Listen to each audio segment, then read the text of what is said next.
कोई किसी का शत्रु नहीं है, कोई किसी का मित्र नहीं है। किसकी कसाएं कब भड़क जाएं अपने अपने नहीं होते हैं। और जब भी गहरा दगा दिया जाएगा तो अपने के द्वारा दिया जाएगा।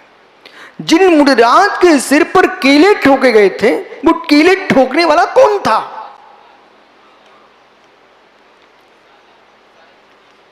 ससुर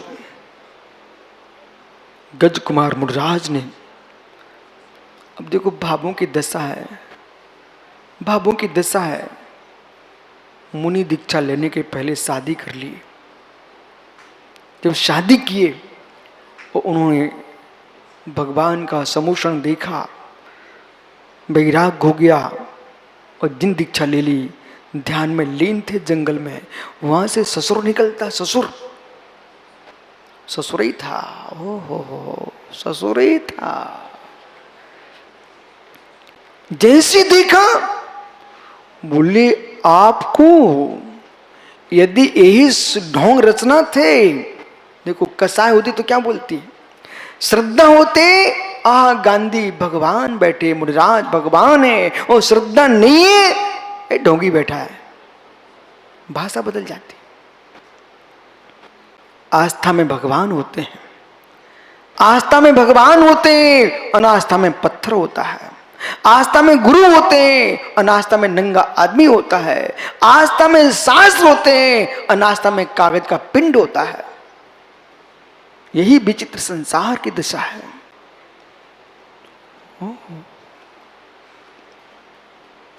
मुनिराज ध्यान में लीन, सुमति बच के रहना ससुर साहब से,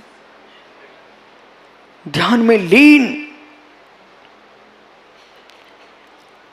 कुपित हुआ, इतना कुपित, विवेक खो गया। अंकित, निकुंज विवेक खो गया बेटा, और ऐसा विवेक खोया, ऐसा विवेक खोया बेटा, उसने लोहे के कीले ला करके मस्तक में ठोक दिए। तब भी शांति नहीं मिली। फिर सिकड़ी रख दिए, जलती सिकड़ी। लेकिन मुनिराज क्या सोच रहे थे निर्गन सागर जी, मुनिराज क्या सोच रहे थे निर्गन सागर जी, मुझे इससे नहीं प्रयोजन, अभाग्य मेरा। जिसे ये जलाना चाहता है वो तो जलने ही वाला था, पर जिसे तुम जलाने की इच्छा कर रहे हो, मेरा भगवान आत्मा जलने वाला नहीं है। दुनिया में सबसे न्यारा ये आत्मा हमारा, भीगे नहीं कहीं पानी में, जले नहीं अग्नि में, सूखे नहीं पवन के द्वारा, ये आत्मा हमारा। ये अग्नि से जलता नहीं है, पानी से भीगता नहीं है, वायु से सूखता नहीं है, मरे नहीं मारी के द्वारा, ये आत्मा हमारा। तुम किसे मारना चाहते हो? ये नहीं मरता। मुनिराज गहरे चिंतन में थे। जिसे तुम आग लगाए हो, अच्छा हुआ कि मृत्यु के बाद लोग मुर्दे में आग लगाते हैं, तो मैं देख नहीं पाता, कम से कम ये कैसे जलता है तूने दिखा तो दिया। अपने शरीर की चिंता नहीं कर रहे थे, लेकिन इस तरह क्यों बैठे थे? यदि सिर हिल गया तो सिकड़ी गिर जाएगी, और जहां अंगारे गिरेंगे वहां के जीव जल जाएंगे। प्राणी संयम, प्राणी संयम। जैन मुनि कभी मेरे मित्र पानी नहीं भरते।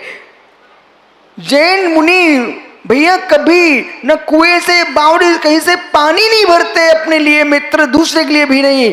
जैन मुनि कभी दीपक नहीं जलाते, आग नहीं जलाते, टॉर्च नहीं जलाते, सच्चे भावलिंगी मुनि मेरे मित्र। जैन मुनि कभी पंखा नहीं चलाते, जैन मुनि कूलर एसी का प्रयोग नहीं करते। जैन मुनि मेरे मित्र इलेक्ट्रिक जितने द्रव्य हैं आपके, ये मोबाइल आदि का प्रयोग नहीं कर रहे।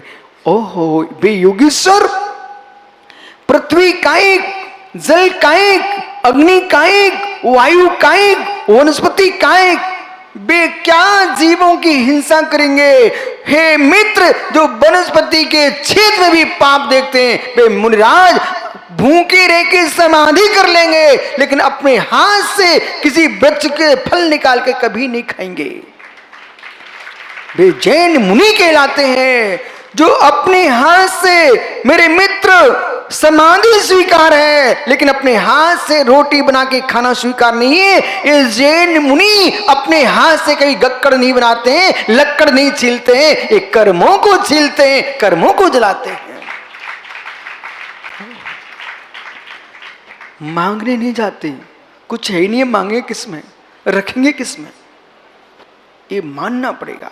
अहो मुनिराजो, अहो मुनिराजो, निकुंज देख बेटा, इन मुनियों को देख बेटा, धन्य इनको, कितना गहरा निर्णय कि जीवन भर ऐसे ही रहना इन संयमियों को, और न भोजन मांगना न पानी मांगना।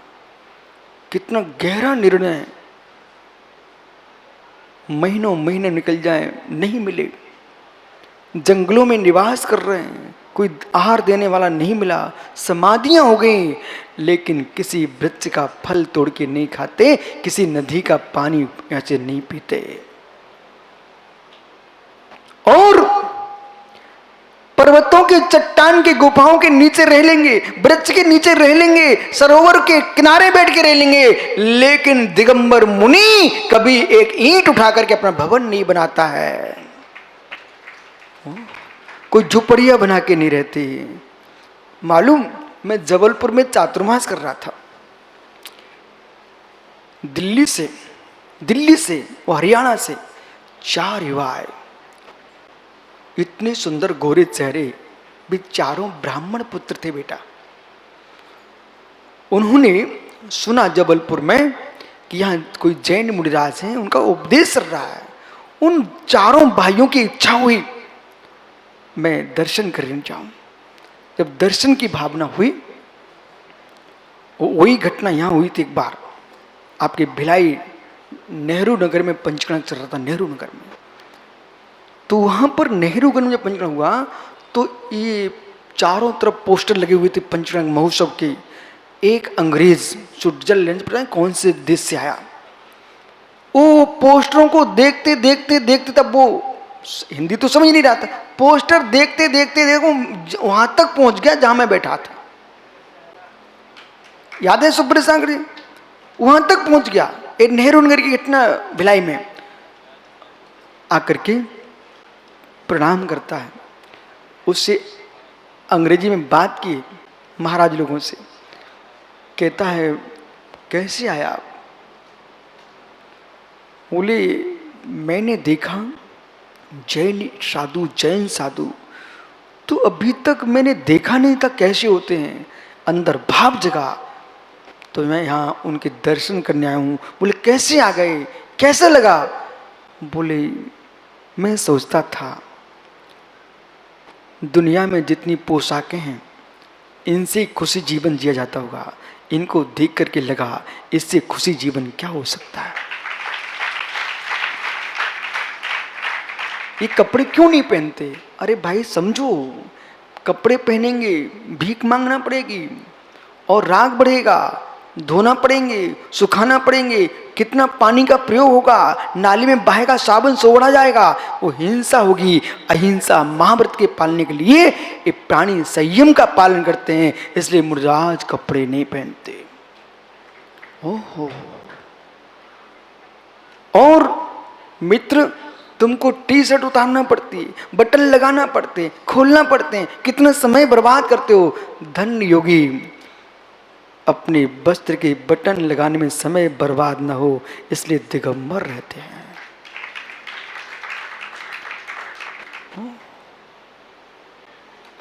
मालूम, 4 भाई आए, भूल तो नहीं गए, वो बैठ गए, दर्शन किए, जबलपुर की घटना दर्शन किए, और दर्शन करने के बाद बोले महाराज जी हमने पहली बार देखा जैन मुनि, कुछ भी तो दिख नहीं रहा यहां पर, लेकिन शांति इतनी क्यों है? जाने लगे जब उन्होंने अपने पर्स में हाथ डाले, हरे हरे लंबे लंबे नोट निकाले, बोले गुरुजी दक्षिणा। मैंने कहा भाई रखूंगा कहाँ? बोले दक्षिणा। बोले नहीं। बोले पैसे नहीं लेंगे आप? मित्र, ये वित्त धर्म नहीं है, ये बीतरागी धर्म है। वित्त धर्म नहीं है कि मैं भेंट स्वीकार करूं। जितनी भेंटें थी त्याग कर चुका हूं, कोई भेंट नहीं चाहिए। भेंट मात्र एक चाहिए मुझे, एक मात्र, वो है मोक्ष, और कोई भेंट नहीं चाहिए। नोट तो रख लिए। अब मुस्कुरा के तो महाराज जी आप मेरी भेंट भी नहीं ले रहे हो, हम इतनी दूर से दिल्ली हरियाणा से चल के आए हैं और ब्राह्मण पुत्र हैं, आप भेंट तो स्वीकार करो। अच्छा मत लो भेंट, तो एक काम करो, मेरी पुनः आपके दर्शन की इच्छा होगी तो पक्का मान के चलो गुरुजी, मैं मान नहीं सकता, मैं आऊंगा, लेकिन अपना एड्रेस तो बता दो, आऊंगा कहाँ? वो भैया कहते गुरुजी अपना एड्रेस बता दो, मैं आऊंगा कहाँ? मैंने कहा मित्र अब मैं कैसे बताऊं, मेरा कोई स्थान ही नहीं है, मैं कहां बताऊं आपको।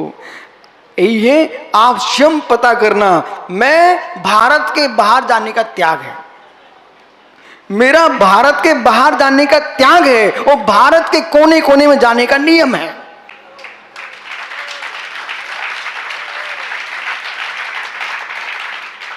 इसलिए आप तो भारत देश में पता करते रहना, अपने देश के बाहर नहीं होगा, क्योंकि सबसे प्रिय हमारा देश है। यानी दुनिया के देशों में बंदूक के तमंचे तो मिल सकते हैं, लेकिन महाव्रत का पालन भारत में ही होता है।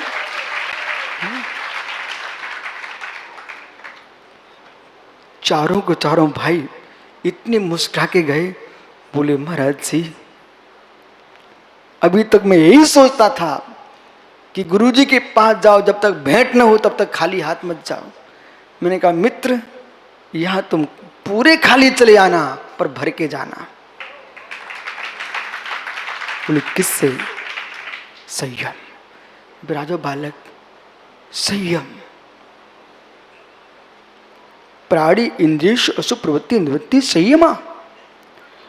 मालूम सिकरी रखने वाला अनुराग काला, बेटा संभल के रहना ससुर साहब से। नहीं है ससुर, शादी नहीं हुई अभी, चले गए तो चिंता मत, सासू तो होगी। हाँ मैं तो बच के रहना बेटा, और चले गए तो क्या दिक्कत है, कहीं तुम छोड़ के मेरे पास आ गए, वो बेंतर बन गए होंगे ना, तो देख लेंगे फिर। इसलिए ये क्यों कह रहा हूं, कहीं किंचित भी किसी तू मैं हो जाए, बेटा तुरंत ही तस्मिच्छामि दुक्कुड़म, तस्मिच्छामि दुक्कुड़म, तुरंत खम्मा में खमन तुम्हें क्षमा मांग लेना। किसी को शत्रु बना के नहीं जाना, क्योंकि समय है कब कौन किसको क्या करते। बैठ जाओ। 5 इंद्रिय, एक मन, और 5 स्थावर, एक त्रस, ऐसे 6 काय के जीव और 5 इंद्रिय मन, ये 12 असंयम स्थान है। इनको जो विजय प्राप्त करता है उसका नाम संयम है। यानी जहां पर इंद्रियों का निग्रह, व्रतों का पालन और दंडों पर नियंत्रण, कसाय पर नियंत्रण जिसके पास है उसका नाम संयम धर्म है। और उत्तम संयम के साथ जो तपस साधना करता है वही तपस्वी श्रेष्ठ है, वही तपस्वी श्रेष्ठ है। रसना को सारी इंद्रियां एक किनारे हैं और लपलपाती जिब्बा है। यानी राजस्थानी निमाई जीभ पर नियंत्रण है तो सारी इंद्रियों पर नियंत्रण कर सकते हो। जिसके खाने में नियंत्रण नहीं है उसका कहीं नियंत्रण संभव नहीं है। इसलिए सारे इंद्रियों को पानी को ही देता है वो रसना है। जिसने रसना को नियंत्रित किया है उसकी स्पर्श भी नियंत्रित हो सकती है, कर्ण भी नियंत्रित हो सकता है, नेत्र भी नियंत्रित हो सकते हैं, घ्राण भी नियंत्रित हो सकती है। लेकिन जिसकी रसना पर नियंत्रण नहीं है, आपने पढ़ा होगा छोटे में उज्जवल पाटनी जी, मित्र सारे नाच नचाती रोटियां, सारे खेल खिलाती रोटियां। पढ़ा है ना? सारे नाच नचाती रोटियां, सारे खेल खिलाती रोटियां। ये रोटियों पर नियंत्रण हो जाए तो मित्र किसी की खोटी दृष्टि किसी की बेटी पर नहीं जाएगी। पेट भरा है तो सारे शौक हैं, और पेट ना भरा जाए तो सारे शौक समाप्त हो जाएं।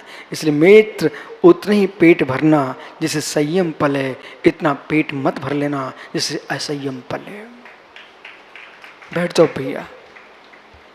जो है घर नहीं जाना क्या आज? घर नहीं जाना क्या आज? भूख नहीं लगेगी क्या? कल तो आपके उपवास थे ना मित्र, यही संयम है। ऐसा सुनो, ऐसा सुनो, अब सुनो, ऐसा सुनो, उपयोग उपयोग में चला जाए, फिर न तपस्या करना पड़ेगी न संयम पालन करना पड़ेगा, अपने आप तपस्वी हो जाओगे और संयमी हो जाओगे। जाओ, कल फिर आओगे मित्र, पर तो पुनः चर्चा करूंगा। आत्मा शुभावम परिभाव भिन्नम, आत्मा शुभावम परिभाव भिन्नम। आत्मा का स्वभाव प्रभाव से अत्यंत भिन्न। महावीर स्वामी की